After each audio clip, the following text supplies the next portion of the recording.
Bonjour, je me présente Yannick Seyer. Je suis polytechnicien en nouvelles technologies. La gestion de projet assure le pilotage stratégique d'un projet. C'est une démarche visant à organiser de bout en bout le bon déroulement d'un projet. La gestion de projet est équilibrée entre la portée, les prévisions et les ressources. Voyons un petit témoignage du sujet du jour. Bonjour Marine, quel est ton projet aujourd'hui? Mon projet est de prendre le train. Et comment t'organises-tu? J'achète un ticket, je le composte et je prends le train. Très bien. Que doit-on prévoir dans ton projet? Faut arriver un peu avant l'arrivée du train quand même, hein. Donc 20 minutes avant, le temps d'acheter le billet, puis de le composter. Très bien. De quelles ressources as-tu besoin pour réussir ton projet? De l'argent, Oui. peut-être, pour acheter le billet, un guichet pour acheter le billet, pour l'avoir, et un composteur. Merci Marine. Merci. Représentation schématique. La gestion de projet permet d'organiser de bout en bout le bon déroulement d'un projet. Cours numéro 2. Lui-même composé d'objectifs à atteindre. Cours numéro 3. De tâches. Cours numéro 5. Reliés par des relations. Cours numéro 6. Merci Marine. De jalons. Cours numéro 7. Et de durée. Cours numéro 8. La gestion de projet doit conserver le bon équilibre entre la portée, cours numéro 4, les prévisions, cours numéro 8, et les ressources.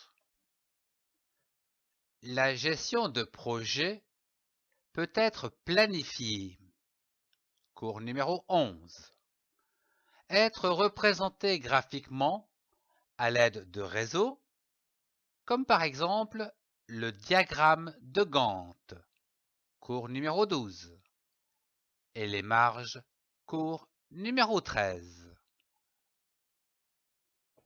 La représentation peut se faire également via le diagramme de perte, cours numéro 14, ou encore avec le diagramme CPM, cours numéro 15, et le chemin critique, cours numéro 9. Voyons un exemple concret simplifié. Une personne voudrait manger une pizza pour 19 heures. Le projet est de faire une pizza. La contrainte, c'est qu'elle soit prête pour 19 heures. L'objectif à réaliser, c'est faire une pizza afin qu'elle soit prête pour 19 heures. Les tâches à réaliser sont les suivantes. 1. Faire la pâte. 2. Faire la pizza. 3. Cuire la pizza. Les durées associées aux tâches sont de 1h30 pour faire la pâte et la laisser reposer, 15 minutes pour préparer la pizza et enfin 15 minutes pour la cuire.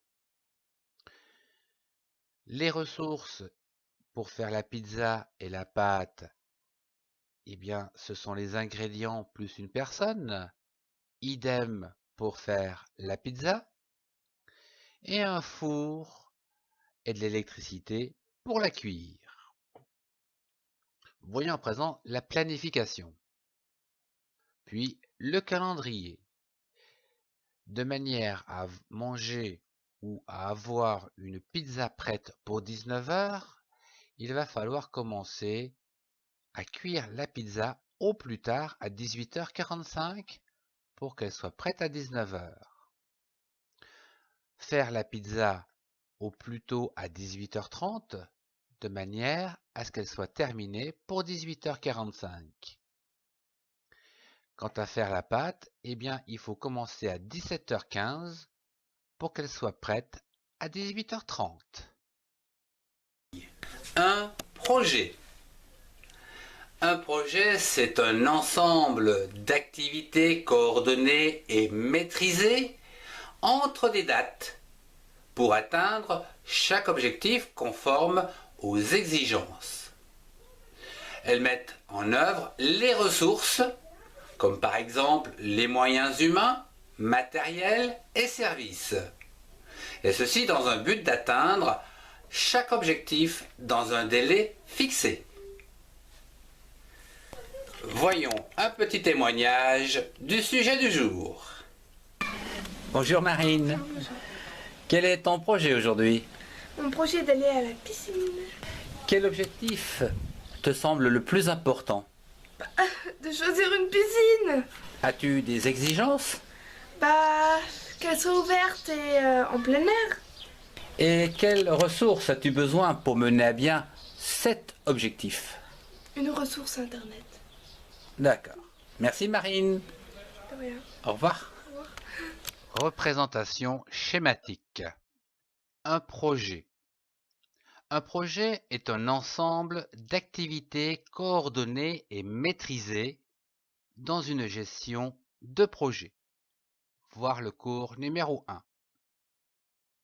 Le projet est limité par des dates et contient des tâches. Cours numéro 5. Et des relations. Cours numéro 6. Un projet doit respecter des exigences mettant en œuvre des ressources. Voir le cours numéro 10. Et ceci afin d'atteindre chaque objectif dans un délai fixé. Cours numéro 16. Voyons un exemple concret simplifié. Une société informatique est contactée par une société A pour faire une application. Le calcul du chiffre d'affaires mensuel en fonction du mois et de l'année. Le projet consiste à faire une application dont les objectifs sont les suivants. 1. Rechercher les informations sur l'ordinateur. 2. Réaliser l'application. 3. Faire les tests. Et enfin 4. La mise en production de l'application. Prenons l'objectif numéro 2 et détaillons ce dernier. Les tâches à réaliser pour cette application sont des programmes. La première chose à faire, c'est une demande de la période.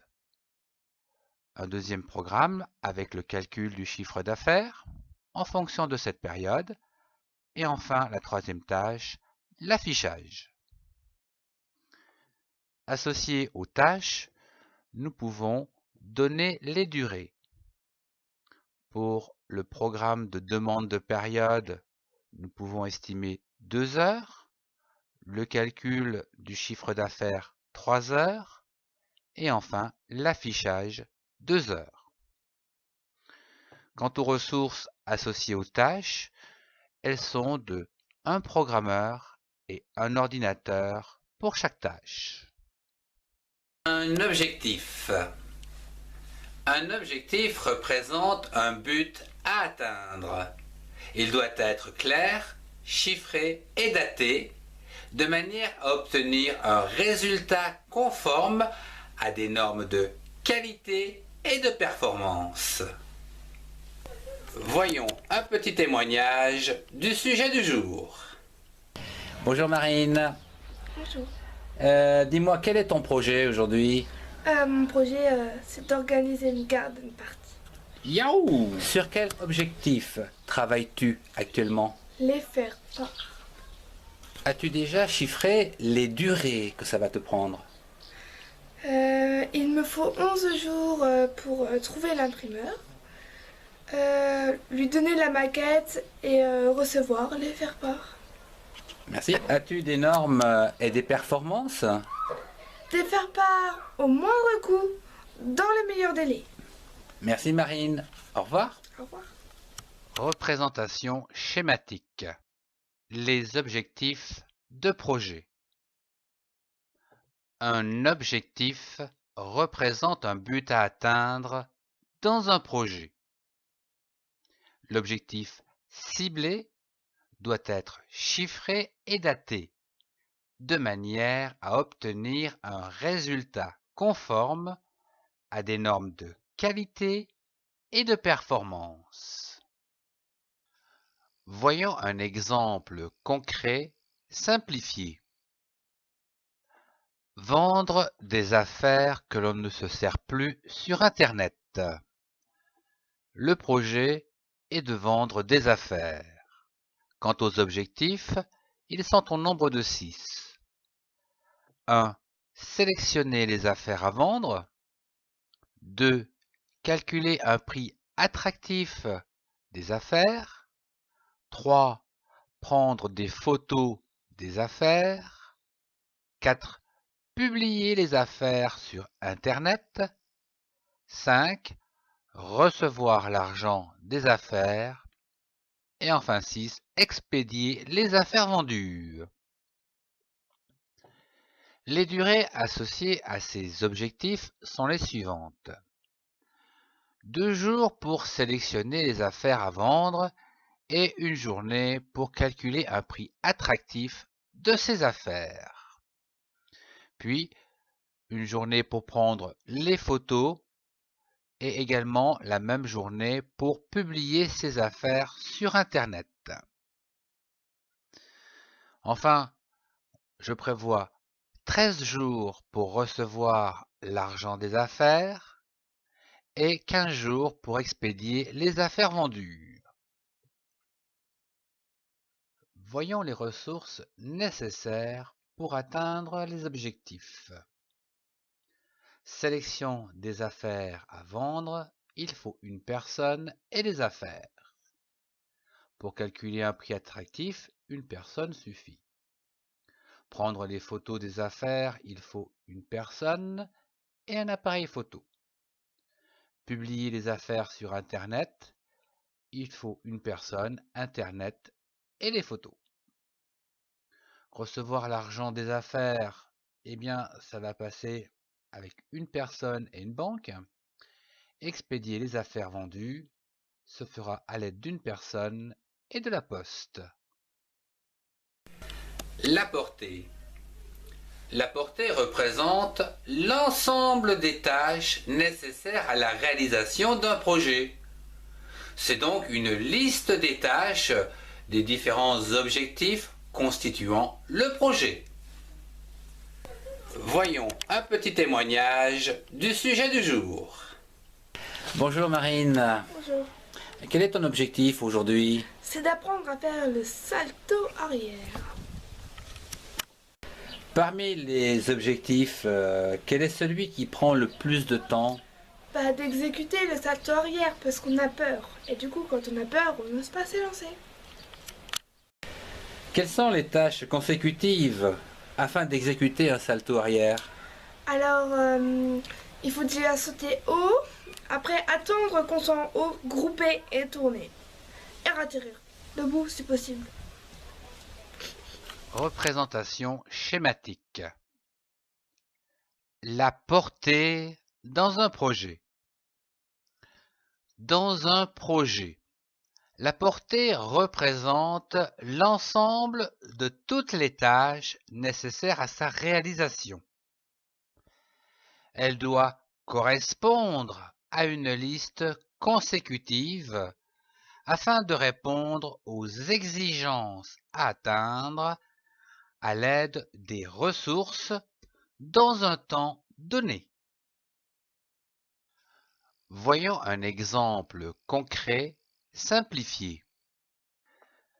Faire une carte pour la fête d'une personne. C'est le projet. Ce projet se décompose en une portée de 7 tâches. La première, prendre un morceau de carton.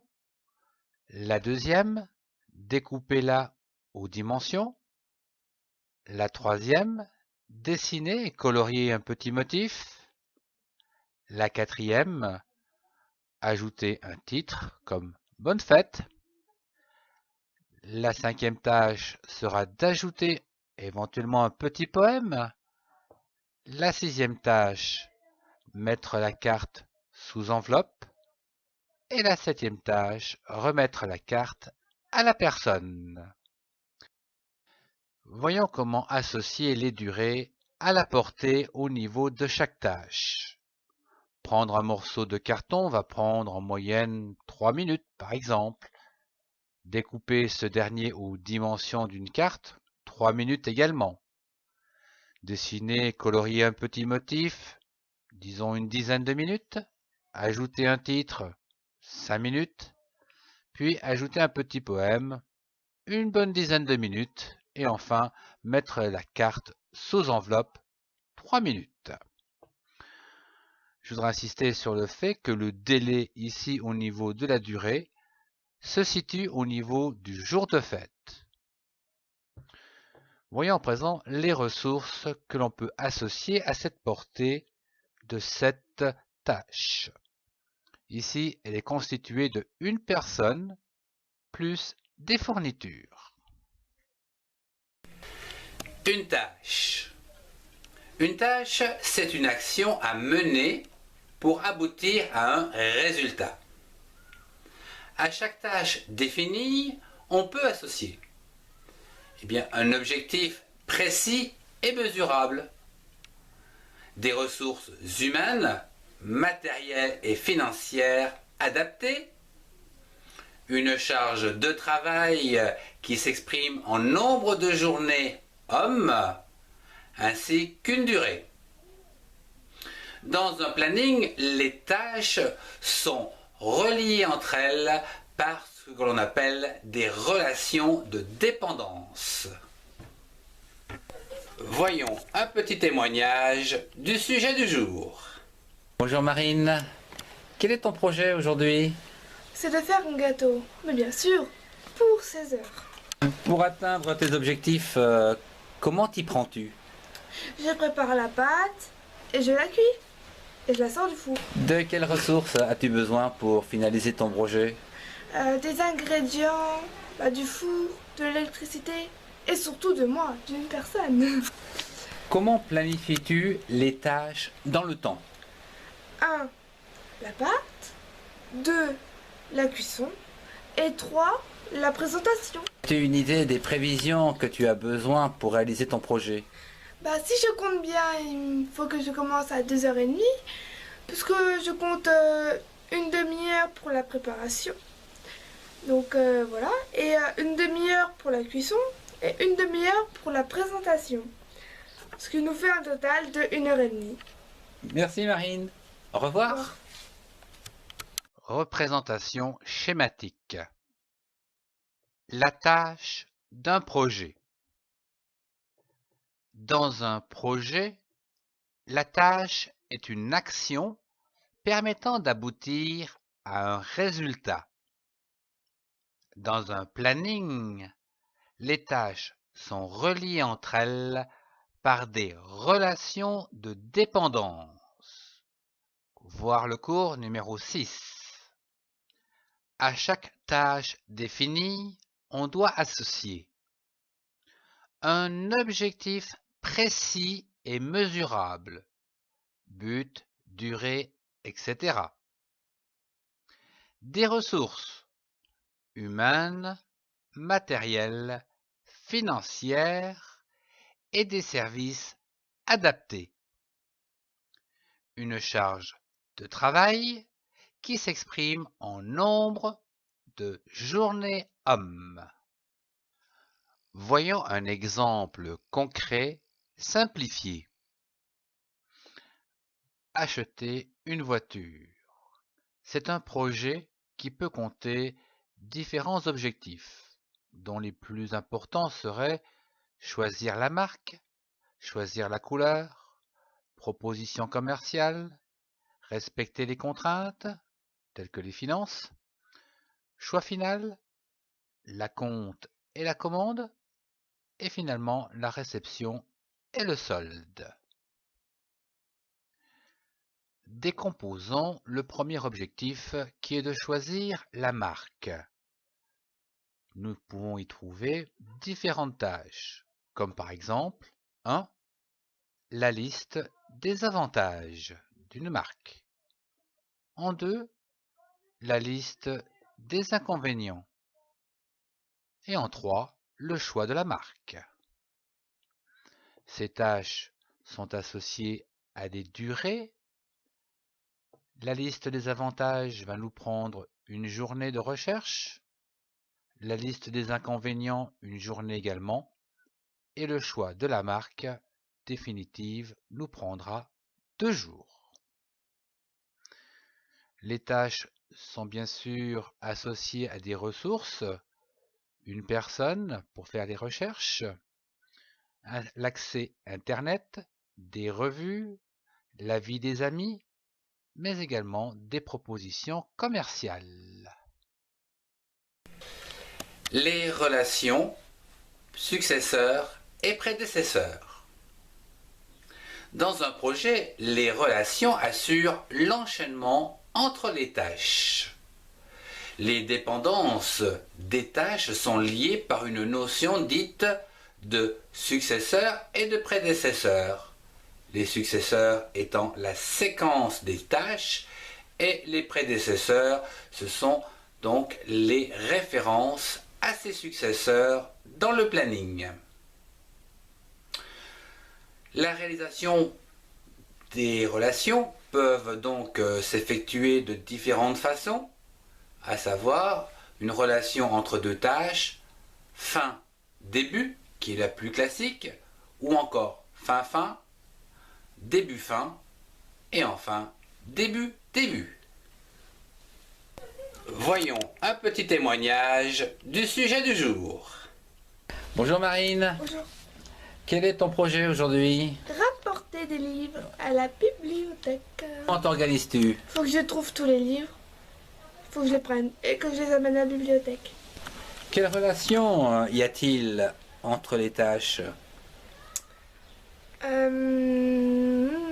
Tu peux faire la dernière, la première? Ah oui, la première c'est de prendre les livres du coup. La deuxième c'est de les amener à la bibliothèque et la troisième c'est de les donner. Représentation schématique. Les relations entre les tâches. Dans un projet, les relations assurent l'enchaînement entre les différentes tâches. Les dépendances des tâches sont liées par la notion de successeur et prédécesseur. Une relation peut relier deux tâches de 4 façons. Fin, début, FD, fin, FF, début, fin, DF, et enfin début, DD. Voyons un exemple concret simplifié. Construire une murette en agglo. Tel est le projet. Le projet comprend la liste des tâches suivantes. Elle est séquentielle de 1 à n et est représentée par des numéros que l'on appelle des successeurs. 1. Creuser la tranchée. 2. Couler la semelle.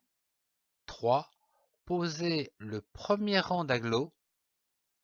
4. Laisser sécher pendant 2 jours.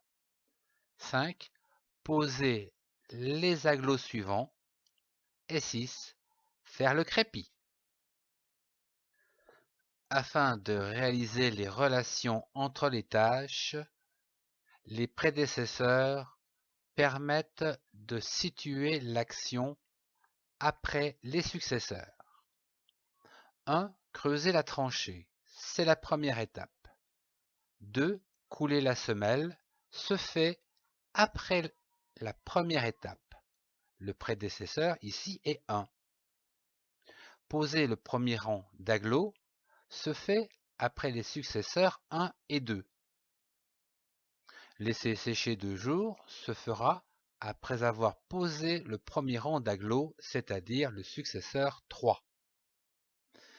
Poser les agglos se fait après le successeur 4 et enfin faire le crépi se fera après le successeur 5. Ce qui donne les relations suivantes entre les différentes tâches. Fin, début. Le jalon. Le jalon est un objectif intermédiaire qui permet de constater l'avancement d'un projet. C'est une tâche générique de durée égale 0, représentée sur un diagramme par un losange. Il se définit comme un événement clé d'un projet montrant une progression de ce dernier. Un jalon délimite le début et la fin d'une phase et sert de point de synchronisation. Voyons un petit témoignage du sujet du jour. Bonjour Marine. Quel est ton projet aujourd'hui? De partir en vacances à la mer. Super. Et quel est l'objectif le plus délicat de ton... Réserver l'hôtel. Et pourquoi? Donc il faut déjà définir le lieu de vacances. Chercher le bon hôtel. Réserver. Téléphoner. Tout ça. Tout ça, plein de trucs. Combien de temps risque de prendre cette phase? Alors il me faut 1 mois pour réfléchir et 1 mois pour chercher et trouver l'hôtel. Et le réserver sans doute. Oui, le réserver. Très bien. Merci. Au revoir Marine. Représentation schématique. Le jalon dans un projet. Un jalon est un objectif intermédiaire qui permet de constater l'état d'avancement d'un projet. C'est une tâche générique de durée égale à 0, représentée généralement par un losange. Le jalon délimite le début et la fin d'un événement clé et sert de point de synchronisation. Voyons un exemple concret simplifié. Organiser une sortie. Tel est le projet du jour. Pour organiser cette sortie, les objectifs sont les suivants. Proposition de sortie, recherche des commodités, inscription des participants, réservation, etc. Et pour chaque objectif, un certain nombre de tâches. Les objectifs livrables sont des jalons. Exemple avec la proposition de sortie et ses tâches sur 10 jours est un objectif qui est un point de repère ou d'étape dans l'avancement du projet. C'est un jalon. Le deuxième objectif livrable correspond au deuxième jalon dans l'avancement du projet.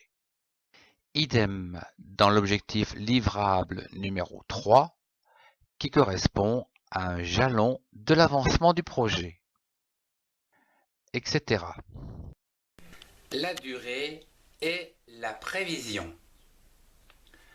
La durée est une quantité de temps entre le début et la fin d'une tâche. La prévision, elle, c'est la quantité de temps entre le début et la fin du projet. D'une manière générale, la durée est fonction de la quantité de travail demandée ainsi que la capacité de disponibilité des moyens affectés à sa réalisation. Le calcul d'une durée moyenne d'une tâche, par exemple, est égal à la durée optimistique plus la durée pessimistique divisée par 2 pour avoir une moyenne, plus éventuellement 4 durées probables divisées par 6. Voyons un petit témoignage du sujet du jour. Bonjour Marine. Dis-moi quel est ton projet aujourd'hui? C'est d'aller en course. Wow, super. Dis-moi Marine, quel objectif est le plus délicat dans ton projet? Le temps pour faire les courses au magasin. Mais pourquoi c'est difficile de calculer ces fameuses durées? Parce qu'on sait pas combien de temps on aura à la caisse, ou qu'on sera à la caisse. Il y a des fois, il y a des ingrédients qu'on n'arrive pas à trouver. Voilà, c'est tout. Liste? Et puis la liste elle est longue aussi, hein, des fois. La liste elle est lourde des fois. Elle est moyenne. Ok, merci Marine. Représentation schématique. La durée est la prévision dans un projet. La durée, c'est la quantité de temps entre le début et la fin d'une tâche. Comme par exemple, la tâche 1 a pour durée 2 heures. Quant à la prévision, c'est une durée totale d'un projet. Exemple, prévision de 6 heures pour des tâches consécutives. La durée est fonction de la quantité de travail demandée et de la capacité de disponibilité des moyens affectés à sa réalisation. Exemple, une tâche prend 2 heures pour une personne ou alors 1 heure pour 2 personnes. Voyons un exemple concret simplifié. Peindre une porte en bois. Tel est le projet qu'on se propose de réaliser. Ici, ce projet est composé de tâches consécutives que l'on repère à l'aide des successeurs. 1. Démonter la porte. 2. Poncer la porte. 3. Mettre la première couche de peinture. 4.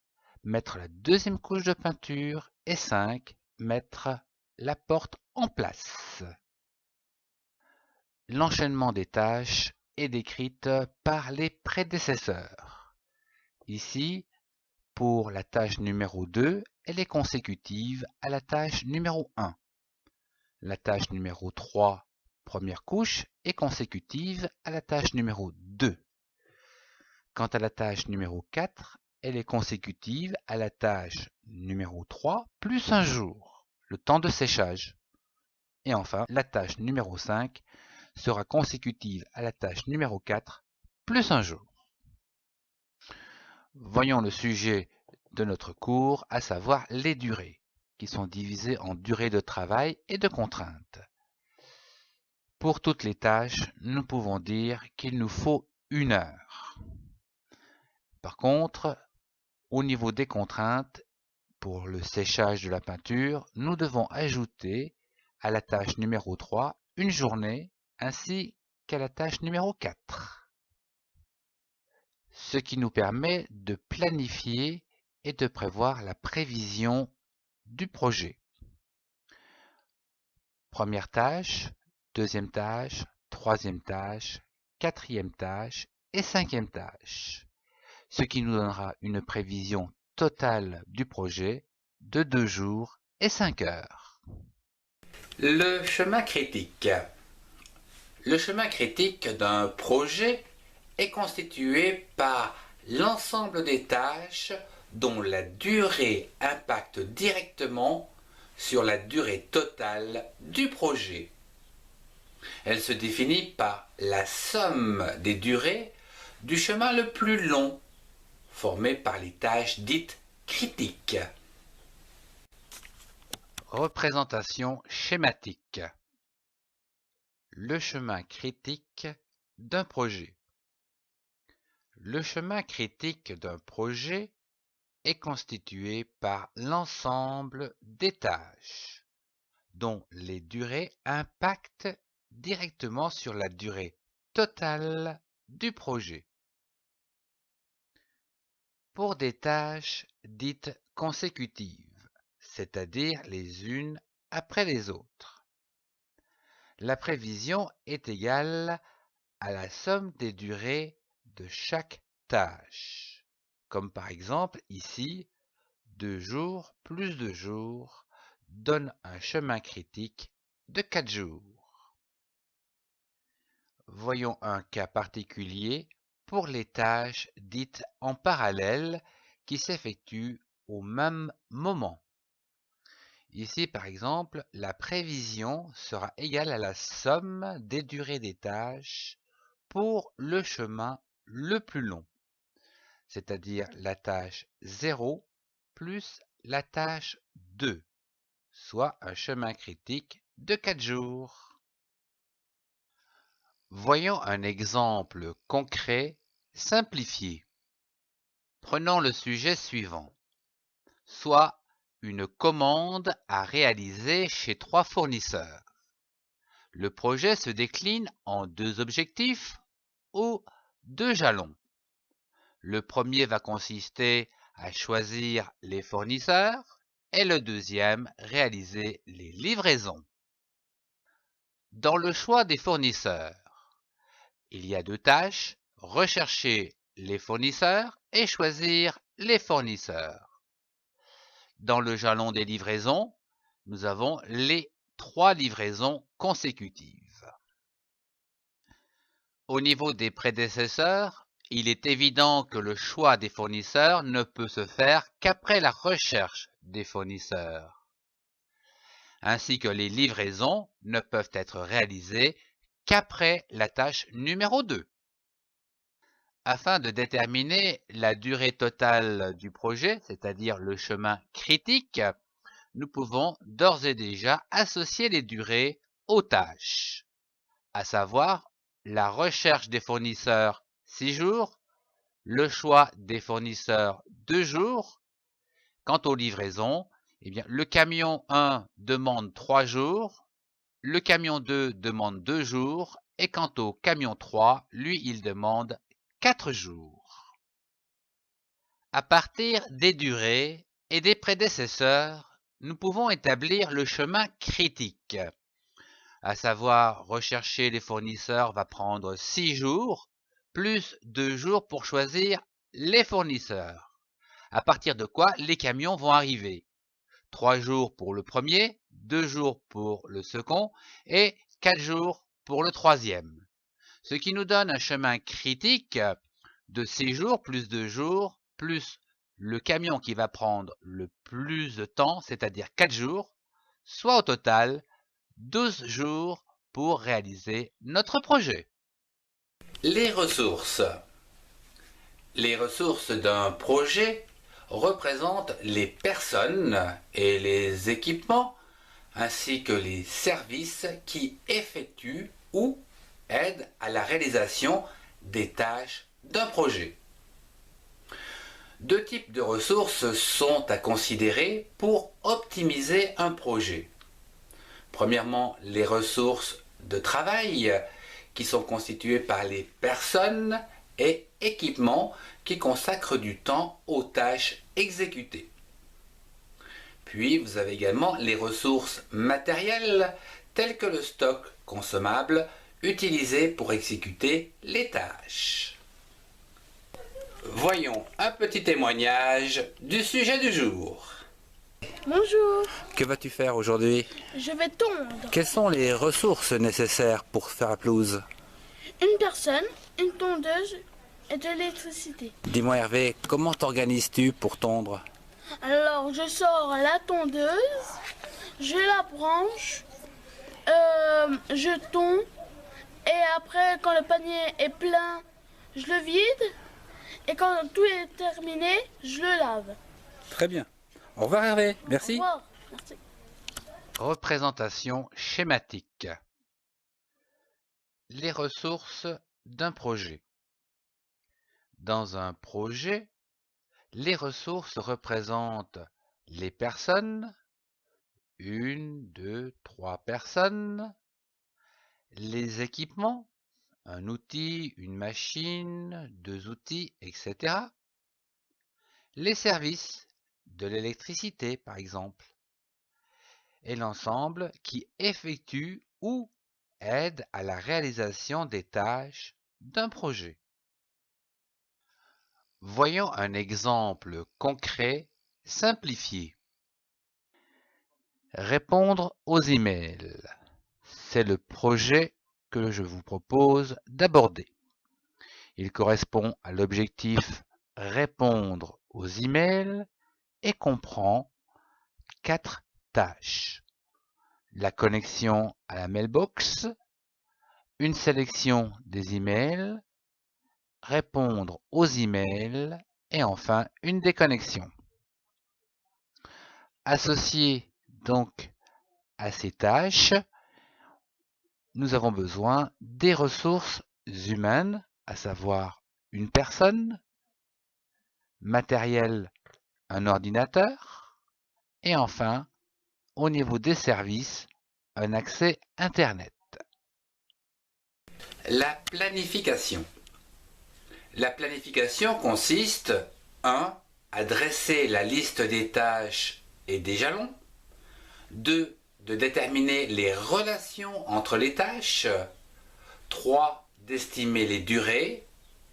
4. Construire le réseau ou les diagrammes. 5. Optimiser le réseau par l'association de ressources humaines, matérielles ou services. Représentation schématique. La planification d'un projet. La planification consiste à dresser la liste des tâches et des jalons, à déterminer les relations entre les tâches, à estimer les durées, à construire le réseau ou le diagramme, et enfin à optimiser le réseau par l'association et la gestion des ressources. Voyons un exemple concret simplifié. Le réapprovisionnement du stock. Tel est le projet. Ce projet peut se définir en 2 grands objectifs, le suivi du stock et la mise à jour du stock, qui comprend donc 4 tâches. 1. La consultation des alertes. 2. La commande des articles en rupture. 3. La réception de ces articles en rupture et la mise à jour des articles. Associés à ces tâches, nous pouvons donner des durées. La consultation des alertes, environ 15 minutes. La commande des articles en rupture, 30 minutes. Et la réception de ces articles dans les 8 heures. Puis la mise à jour de ces articles, 15 minutes. Voyons les prédécesseurs de ce projet afin de définir les relations entre les tâches. La tâche numéro 2, commande des articles, se fait suite à la tâche numéro 1, consultation des alertes. La réception des articles se fera suite à la commande des articles numéro 2. Et enfin, la mise à jour des articles se fera après réception, la tâche numéro 3. À présent, le planning qui permet de modéliser les différentes tâches et les relations entre ces dernières. Le réseau de Gantt. C'est un diagramme utilisé en tant qu'outil pour visualiser dans le temps les différentes tâches composant un projet. Ce diagramme permet la visualisation de l'avancement d'un projet. Le réseau de Gantt d'un projet. Le réseau de Gantt, ou diagramme de Gantt, est un outil de planification. Le réseau de Gantt permet de visualiser un diagramme d'avancement dans le temps des tâches associées aux objectifs jalonnés dans un projet. Le calcul des dates d'exécution optimale des tâches fait partie de l'ordonnancement de la planification. Ce calcul aboutit à la construction du calendrier de Gantt où l'on tient compte d'une date de fin impérative. Voyons un exemple concret simplifié. Organiser une soirée d'Halloween, tel est le projet. Il se décline ici en deux objectifs pour simplifier l'exemple, soit la liste des invités et la réservation d'une salle. Chaque objectif contient des tâches. La liste des invités va comprendre 1. Envoyer des invitations à vos amis. 2. Recevoir les inscriptions.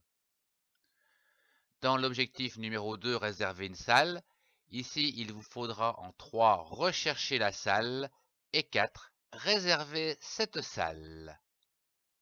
Qu'en est-il des prédécesseurs? La tâche numéro 2, recevoir les inscriptions, ne peut être réalisée que lorsque la tâche numéro 1 est terminée, c'est-à-dire envoyer les invitations.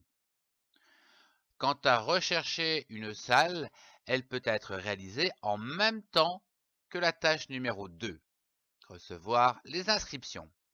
Et enfin, lorsque la tâche numéro 3 est terminée, on pourra réserver cette salle. Les durées sont les suivantes: 1 jour pour envoyer les invitations, 15 jours pour recevoir les inscriptions, 15 jours également pour rechercher une salle et 1 jour pour réserver une salle.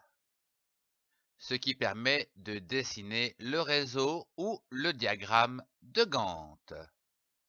Voyons pour finir le calendrier de Gantt, où ici nous avons une contrainte, c'est de réserver 1 mois à l'avance cette salle. À partir de ces informations, il est possible de calculer les dates du calendrier de Gantt. Réserver une salle le 30 octobre. Rechercher une salle et recevoir les inscriptions entre le 15 octobre et le 29 octobre. Et envoyer les invitations le 14 octobre. La marge. Dans une construction de réseau, une marge est une période pendant laquelle une tâche peut glisser dans le temps sans affecter les dates des autres tâches ou la date de fin de projet.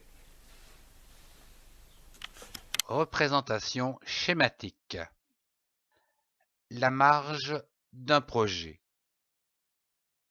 Au niveau des tâches dites en parallèle, c'est-à-dire qui commencent en même temps. La planification permet de mettre en place des marges de manœuvre au niveau des tâches en parallèle en cas de dérapage d'un projet.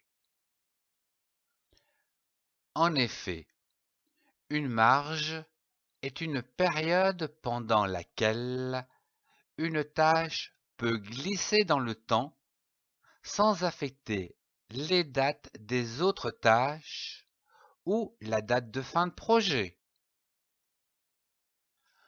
Voyons un exemple concret simplifié. Dans ce projet, voyons comment réaliser une série de photos dans une ville. Dans cet exemple, le projet peut se décliner en 3 tâches. 1. Prendre le train à 8 heures. 2. Faire les photos. 3. Retour en train à 18 heures. Associées à ces tâches, nous avons les durées suivantes. Prendre le train à 8 heures va nous prendre 2 heures de trajet. Faire les photos 4 heures et le retour en train 2 heures. Voyons cela au travers la planification, où nous pouvons placer les tâches, prendre le train de 2 heures, retour en train à 18 heures et faire les photos dans la journée entre 10 heures et 18 heures. Ici, nous pouvons constater que nous disposons d'une marge de manœuvre de 4 heures, ce qui nous permet de disposer au plus de 8 heures de séance photo. Ou, si le train a un retard de 2 heures par exemple, ou si je prends le train suivant, il est possible de repousser la séance photo de 2 heures, sans pour autant affecter l'heure du retour. Ce glissement n'a pu se faire qu'à l'aide de cette marge de 4 heures. Le réseau de perte. C'est un diagramme ou également une méthode conventionnelle permettant de décrire, représenter et analyser, ainsi que de suivre de manière logique les tâches. Représentation schématique. La méthode PERT est une représentation graphique. À partir des différentes tâches d'un projet, elle permet de mettre en évidence les relations entre les tâches, les marges possibles et d'identifier le chemin critique en fonction des tâches en parallèle d'un projet. Soit un jour pour la tâche numéro 1, plus 2 jours pour la tâche la plus longue, qui est égale à la tâche numéro 2 plus la marge, plus un jour pour la tâche numéro 4 et un jour pour la tâche numéro 5, c'est-à-dire 5 jours au total pour le chemin critique. Voyons un exemple concret simplifié. Inscription à un stage. Tel est le projet du jour. Il se décline ici en 5 tâches. 1. Poster les demandes de stage. 2. Réceptionner les stages. 3. Préparer l'entretien. 4. Choisir un stage. Et enfin 5. Inscription au stage. Voyons les prédécesseurs. Les tâches 2 et 3, réception des stages et la préparation à l'entretien, ne peuvent être réalisées que lorsque la tâche numéro 1 est terminée.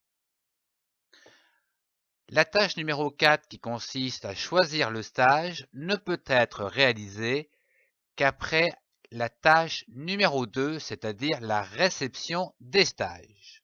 Et enfin, l'inscription au stage ne peut être réalisée qu'après la tâche 4, à savoir le choix du stage. Les durées estimées pour poster les demandes, une journée. La réception des stages, une quinzaine de jours. La préparation de l'entretien pourra être réalisée en 2 jours, voire plus, avec une marge.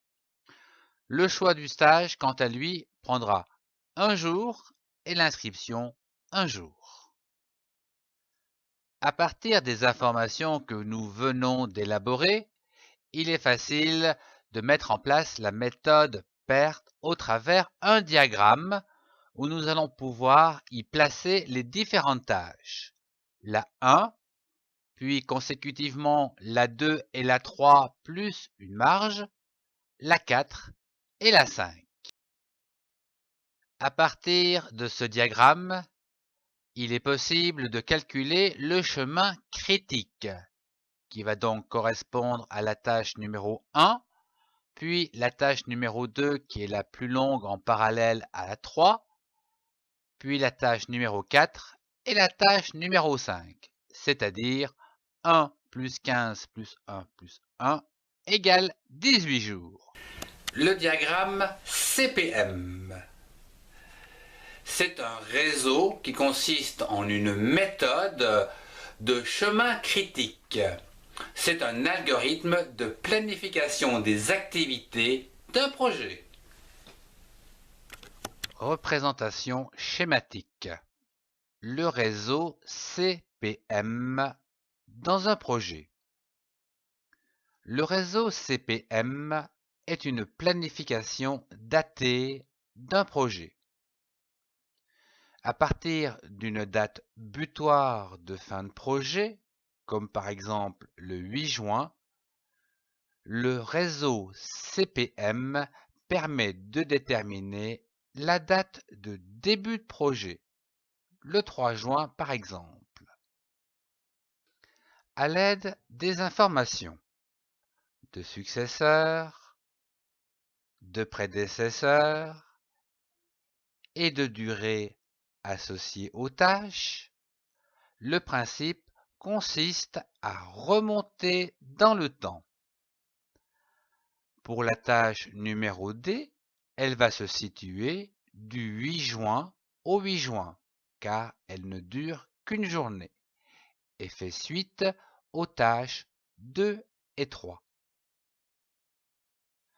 Ce qui nous permet de déterminer les dates de début de chaque tâche au plus tard. Dans la tâche C, elle commencera le 5 et finira le 7 juin. Les tâches B et C se feront au même moment étant donné qu'elles sont en parallèle. Et enfin, la tâche A prendra 2 jours. Elle commencera le 3 juin et finira le 5 juin. Ces dates doivent permettre au projet de ne pas prendre de retard. Voyons un exemple concret simplifié. Prendre l'avion à 16 heures. Tel est le projet qui se décline en 4 tâches, à savoir 1. Appeler le taxi, 2. Aller à l'aéroport, 3. Le délai d'embarquement et 4. L'embarquement. Les prédécesseurs. La tâche numéro 2, aller à l'aéroport, ne peut s'exécuter que lorsque la tâche numéro 1 est terminée. Quant à la tâche 4, embarquement, elle ne peut être réalisée que lorsque la tâche 2 et 3 sont terminées. Les durées moyennes associées aux tâches sont les suivantes. Appeler un taxi, 15 minutes. Aller à l'aéroport en taxi, 30 minutes. Le délai d'embarquement, 30 minutes. L'embarquement, 15 minutes. Ces informations vont nous permettre de construire le réseau CPM. La première chose à réaliser, c'est de poser la date butoir ou l'horaire butoir au plus tard en bas à droite. Ici, prendre l'avion à 16 heures. À partir de cet horaire butoir, nous allons pouvoir calculer les horaires de début et de fin. L'embarquement 15h45 à 16h. Le délai d'embarquement 15h15, 15h45. Aller à l'aéroport 14h45, 15h15. Appeler un taxi 14h30, 14h45. Ce réseau CPM permet aux projets qu'ils ne prennent pas de retard. Un délai fait partie de la gestion des contraintes. Un délai limite un projet, un objectif ou une tâche par une date butoir, comme par exemple fini le 12 juin, ou encore une durée maximale pour exécuter une tâche, par exemple 2 jours maximum. Représentation schématique. Dans la gestion des contraintes, un délai peut limiter soit un projet, un objectif ou encore une tâche. Cette limite peut être définie par, d'une part, une date butoir, comme par exemple un objectif, où l'on vous demande de le terminer au plus tard à une certaine date, comme le 12 juin, par exemple. Ou encore peut être définie par une durée maximale, comme par exemple, vous avez 2 jours pour finir la tâche. Voyons un exemple concret simplifié. Réservez des plats préparés pour votre anniversaire. Tel est le projet. Ici, dans la gestion des contraintes, nous avons d'une part le fait que votre anniversaire aura lieu à une date butoir, c'est-à-dire le 29 juin.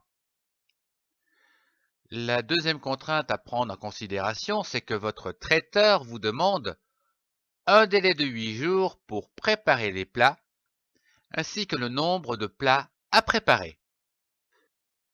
Ici, le projet peut se décliner en 2 objectifs ou jalons.